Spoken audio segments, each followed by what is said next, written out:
1400 সাহাবীদের দিকে তাকিয়ে বিশ্বনবী বললেন, ও সাহাবারা, এটা আমার মায়ের কবর।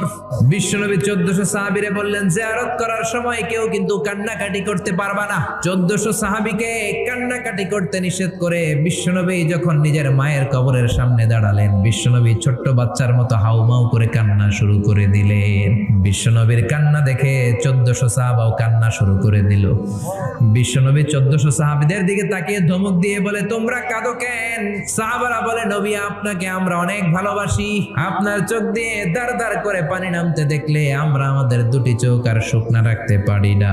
বিশ্বনবী মায়ের আদর পায় নাই, কিন্তু মায়ের কবরের সামনে দাঁড়িয়ে ছোট্ট বাচ্চার মতো কেঁদেছে।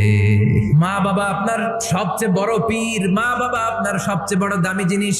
এই পৃথিবীর সব আল্লাহর ওলিগুলা যদি কোরআন খতম করে একটা গ্লাসের পানির মধ্যে ফু দেয়, আর আপনার জনম দুঃখিনী মা যদি শুধু বিসমিল্লাহ পড়ে আরেক